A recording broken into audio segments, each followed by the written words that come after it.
OK, ça enregistre. Alors, super. OK. Donc, la première question, qu'est-ce que c'est une attitude? Puis, qu'est-ce que c'est une attitude kamikaze? Une attitude, on pourrait traduire ça par une disposition d'esprit. C'est ce qu'on nous dit, ce qu'on se dit dans notre tête pendant qu'on réfléchit et ça touche nos croyances, ça touche nos émotions. C'est comment on trouve un sens aussi à notre réalité. Puis une attitude kamikaze, quand j'ai écrit ça en 2000, c'était avant le 11 septembre, soit dit en passant. Il y avait des gens qui ne savaient pas ce que ça voulait dire quoi le mot kamikaze avant le 11 septembre. Après ça, tout le monde le savait. Puis c'est une attitude, puis, dans l'idée d'être suicidaire, c'est qu'en voulant, on a tout le temps des bonnes intentions. On essaie toujours de régler nos problèmes, mais des fois, nos solutions deviennent pires que nos problèmes. Et au lieu de nous aider, notre attitude nous nuit considérablement. Puis c'est à cause de notre attitude qu'on n'arrive pas à notre objectif, qu'on ne performe pas dans notre recherche d'emploi, dans nos entrevues. Puis, souvent, les chercheurs d'emploi, ils pensent que quand ça ne marche pas, que c'est à cause de leur CV. Puis moi, quand j'ai développé cette attitude kamikaze, c'était avec des ex-détenus. Des ex-détenus qui disaient, là, ils ont des préjugés, à cause de mon CV. Mais moi, j'étais de plus en plus convaincu que c'était leur attitude le plus gros des problèmes, parce que leur façon d'être venait à nuire à leur entrevue, aux rencontres qu'ils faisaient. Une attitude kamikaze, c'est une entrevue qui est nuisible, puis il y en a plusieurs. Il y a plusieurs façons de tomber là-dedans. Ce serait la définition brève. Excellent, merci, ça résume bien. Alors, pourquoi est-ce que ça serait pertinent de parler d'attitude lors d'un processus de recherche d'emploi? Les gens qui sont en recherche d'emploi, ils vivent beaucoup d'émotions parce que ça suscite des émotions. Tu cherches un emploi, c'est ton identité, c'est le sens à ta vie, là. Hein? Le travail, c'est quand même pas rien. Que ça te fait vivre des émotions. Tu peux vivre de l'humiliation, te faire rejeter, l'impression de te faire rejeter parce qu'on te dit non. Ça peut être très dur. Puis, souvent, quand ça ne fonctionne pas, on cherche des réponses à des éléments externes. Moi, j'ai eu des chercheurs d'emploi qui m'ont dit, probablement, c'est parce que j'ai mis que j'ai une maîtrise dans mon CV, puis là, ça leur fait peur. C'est à cause de ça que je n'ai pas eu le poste.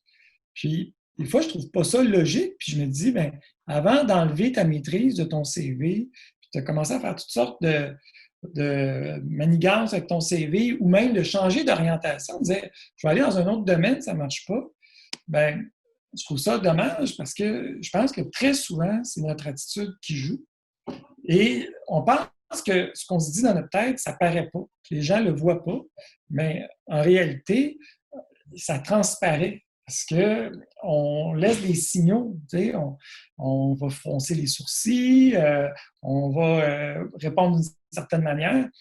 Et c'est pour ça que, pour moi, l'attitude, c'est un élément qui est clé sur lequel on doit se pencher.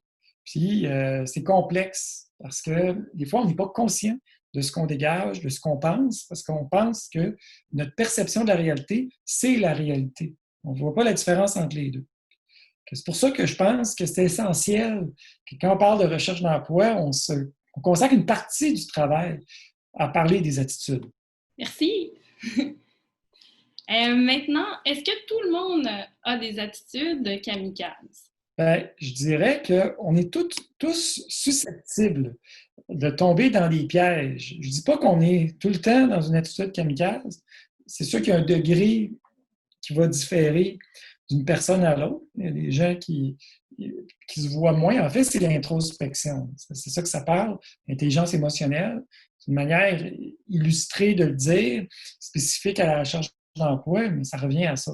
Que quand je me connais bien, je sais qui je suis capable de faire preuve d'humilité, je vais avoir du recul, puis je vais être capable de dire, des fois, moi, je pourrais dire, j'ai tendance à tomber dans le super-héros. Ça serait mon attitude. Puis, si je déraille, je vais dérailler en super-héros, c'est-à-dire en mettant plein la vue. Il y en a d'autres, ça va être l'orphelin larmoyant. Ils vont commencer à s'apitoyer sur leur sort. Bon, les 5 attitudes, ça peut nous amener à dérailler. Puis Puis quand tu es conscient que tu dérailles, bien, ça t'aide. Que moi, quand je présentais en atelier les attitudes kamikazes, souvent on me disait, oui, mais c'est laquelle la moins pire des attitudes ou c'est quoi, y a-t-il des attitudes pires que d'autres ou il n'y a pas de bonnes attitudes dans ce que tu présentes? Puis moi, je disais, bien justement, il faut faire un effort pour voir le côté négatif de soi, le piège. Parce que si on le voit, c'est pas d'être négatif, de voir son dérailleur. Au contraire, ça devient très positif. C'est que tu vas être capable d'avoir un recul dessus. Puis moi, mettons, je dis, hey, moi, je peux tomber super-héros. Je suis moins super-héros en sachant que je peux tomber dedans. J'ai une petite distance que ça me donne. C'est pour ça que ça va nous outiller là, d'avoir conscience de ça, qu'on a tous des dérailleurs. On ne peut pas ne pas avoir d'attitude. Et d'ailleurs, une des attitudes dans les attitudes kamikazes, c'est le bon élève. Et le bon élève a tendance à vouloir être parfait. Et lui, il va avoir tendance à dire, moi, je ne veux pas avoir de mauvaises attitudes. Moi, je suis correct. Puis, ben, le bon élève, c'est une attitude kamikaze. Donc, en disant, je n'ai pas d'attitude kamikaze, on est dans une attitude kamikaze. C'est clair?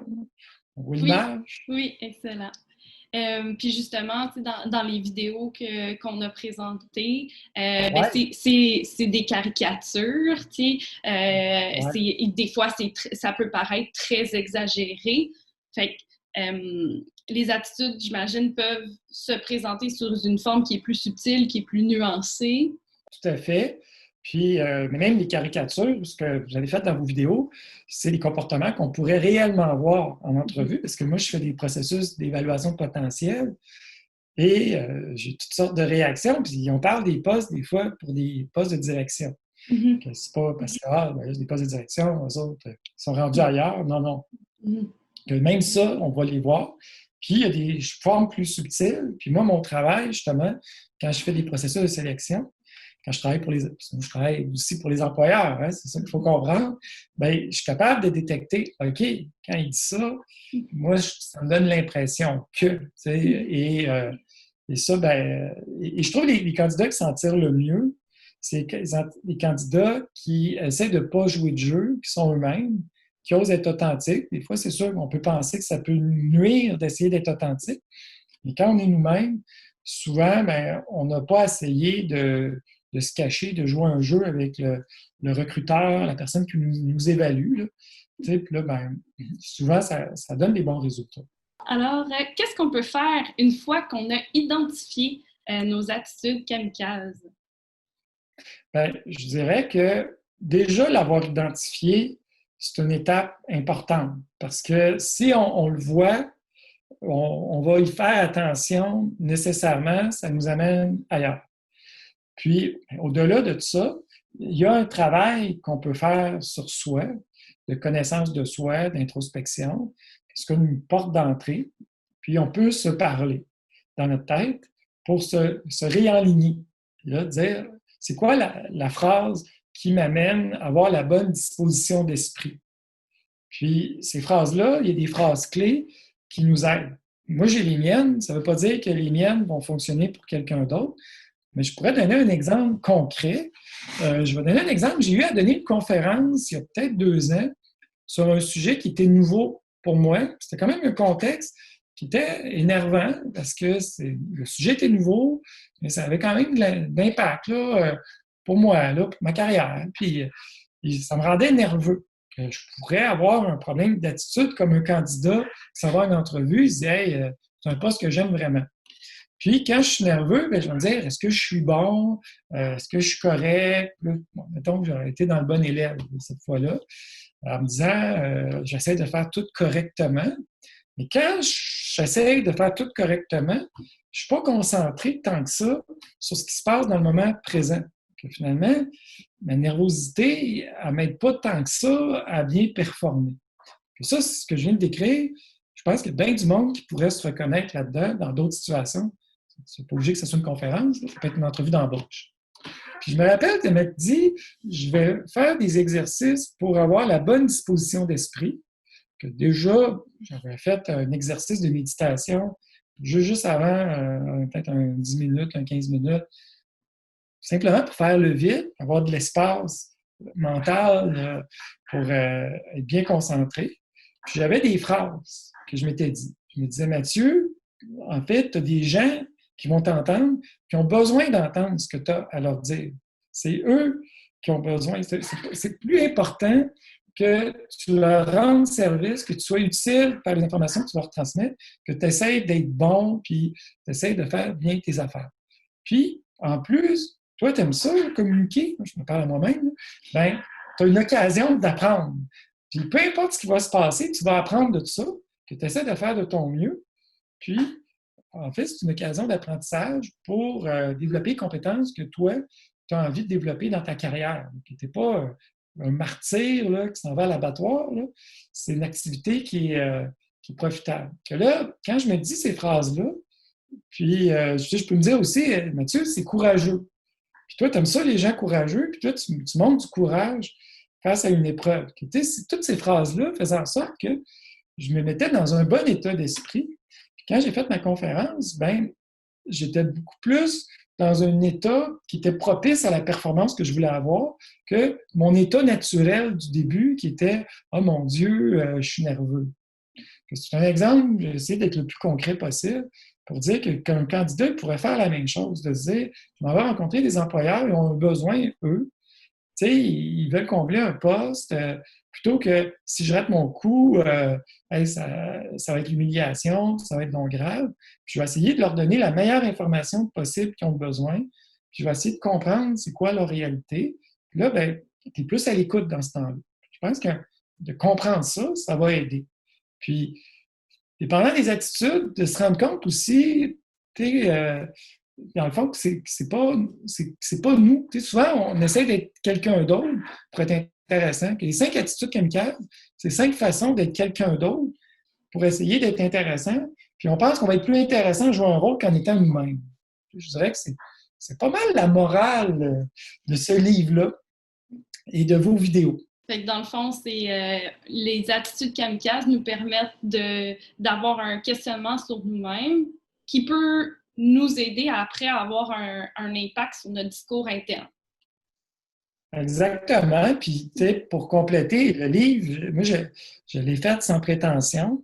Tu sais, il y avait un petit côté humoristique, léger.